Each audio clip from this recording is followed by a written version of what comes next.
नमस्ते बच्चों। आज हम अध्ययन करेंगे एक समान त्वरित गति में वेग समय ग्राफ। तो आइए देखते हैं वेग समय ग्राफ किसे कहा जाता है। तो एक समान त्वरित गति में वेग और समय अक्ष के बीच अगर ग्राफ खींचा जाता है तब हम उसको कहते हैं वेग समय ग्राफ, या एक समान त्वरित गति में वेग और समय के मध्य संबंध दर्शाने वाले ग्राफ को कहते हैं वेग समय ग्राफ। और हम जानते हैं जब कोई वस्तु एक समान त्वरित गति करती है तो समान समय अंतराल में वस्तु के वेग में समान परिवर्तन होता है। क्या होता है? समान समयांतराल में वस्तु के वेग में समान परिवर्तन होता है। यह हमने पढ़ा है एक समान त्वरित गति में। और हम जानते हैं एक समान त्वरित गति में अगर कोई वस्तु गति कर रही है तो समान समयांतराल में वस्तु के वेग में समान परिवर्तन होता है। और यदि हम समय t और वस्तु के वेग के मध्य ग्राफ खींचें, तो उसको हम vt ग्राफ से भी प्रदर्शित करते हैं। तो आइए देखते हैं। मान लो x अक्ष में हमने समय को लिया, ये हमारा x अक्ष, इससे हमने समय को दर्शाया, और y अक्ष में हमने वेग को प्रदर्शित किया। ये हमारा मूल बिंदु है। तो हम जानते हैं जब समान समय अंतराल में वेग में समान परिवर्तन होता है तो जब वेग समय ग्राफ खींचा जाता है तो हमें एक सरल रेखा प्राप्त होता है। वेग समय ग्राफ खींचे वेग और समय के बीच एक समान त्वरित गति में, तो वह ग्राफ एक सरल रेखा ग्राफ प्राप्त होता है। अब यदि मान लो क्या हो, वस्तु जो है हम इसमें त्वरण की गणना करेंगे। वस्तु के एक समान त्वरित गति है तो वेग समय ग्राफ की सहायता से हम त्वरण की गणना करेंगे। तो मान लो वस्तु जो है t = 0 पर क्या है, वस्तु की स्थिति v0 है, और t समय में वस्तु की स्थिति क्या है, v है। t समय में वस्तु की स्थिति क्या है, v है।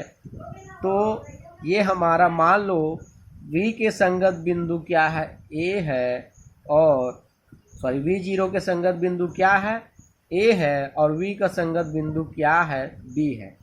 अब यदि हम b से ox पर लंब डालते हैं, b से ox पर लंब bd डालते हैं, और a से bd पर लंब ac डालते हैं, ac।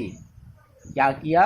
b से हम ox पर bd लंब डाला और a से bd पर ac लंब डालते हैं, तथा हम v और b को अगर मिला दें तो ये वैल्यू हो गई मान लो, या फिर b से oy पर be लंब डालते हैं। तो आइए देखते हैं क्या होता है। यहाँ हमको एक समकोण त्रिभुज प्राप्त होता है ABC। तो अगर हम अब मान सबका देखें तो मान होगा, इसलिए इस ग्राफ से अगर हम वैल्यू सबका फाइंड करें तो हमको क्या प्राप्त होगा, OA = V0, OA = V0,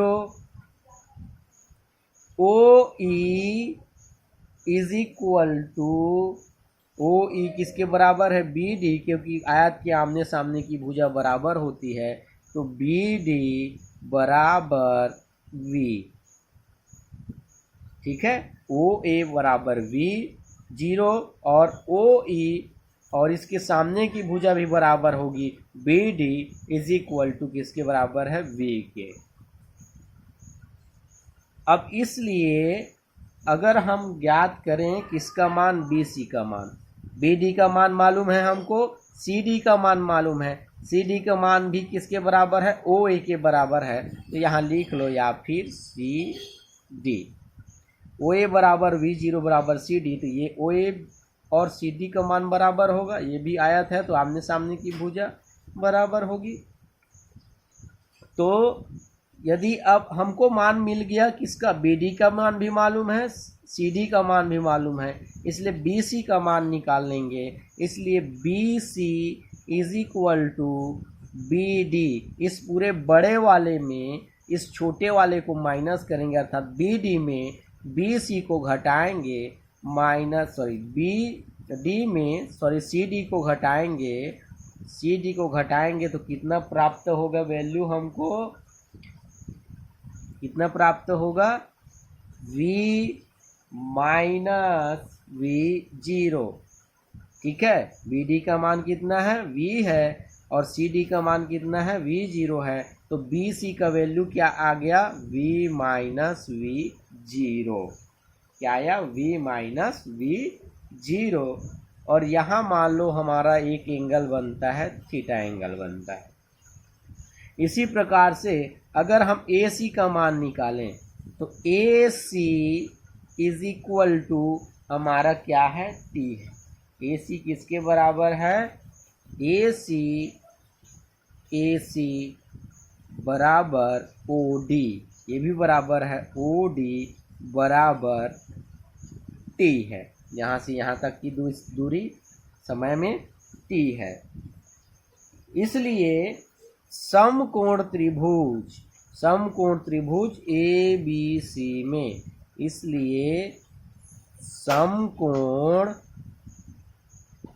त्रिभुज ए बी सी में, समकोण त्रिभुज ए बी सी में tan theta is equal to क्या होता है, लंब बटे आधार। लंब क्या है, बी सी अपॉन आधार क्या है, ए सी। लंब बटे आधार, लंब बी सी आधार ए सी। तो यहाँ से बी सी का मान क्या होगा और ए सी का मान क्या होगा हम रख देंगे। तो बी सी का मान हमने निकाला v माइनस वी ज़ीरो, और ए सी का मान कितना है, t, ये टेन थीटा। ये हो गया हमारा समीकरण नंबर 1। ये समीकरण 1 हो गया। परंतु त्वरण इज इक्वल टू होता है वेग में परिवर्तन बटे समय अंतराल। और वेग में परिवर्तन अर्थात v माइनस वी ज़ीरो अपान समय अंतराल t में, t जो समय है उसको हम 0 समय में घटा देंगे तो समय अंतराल मिल जाएगा, अर्थात t माइनस 0। त्वरण को प्रदर्शित करते हैं a से, तो a is equal to v minus V zero upon t। ये समीकरण नंबर 2। तो समीकरण 1 और 2 से जब v minus V zero upon T इसके बराबर है टेन थीटा के, और v minus V zero upon T equal है a के, इसलिए इन दोनों समीकरण से a और टेन थीटा भी आपस में इक्वल हो जाएंगे। इसलिए समीकरण 1 व 2 से, समीकरण 1 और 2 से क्या हो जाएगा, a is equal to tan theta, a is equal to tan theta. अर्थात एक समान त्वरित गति में वस्तु का त्वरण वेग समय ग्राफ की प्रवणता के बराबर होता है। प्रवणता को हम ढाल भी कहते हैं। प्रवणता को हम क्या भी कहते हैं, ढाल। अर्थात यदि कोई वस्तु एक समान त्वरित गति कर रहा है तब उसका त्वरण वेग समय ग्राफ की प्रवणता के बराबर होता है। ये है वेग समय ग्राफ के में त्वरण की गणना। धन्यवाद।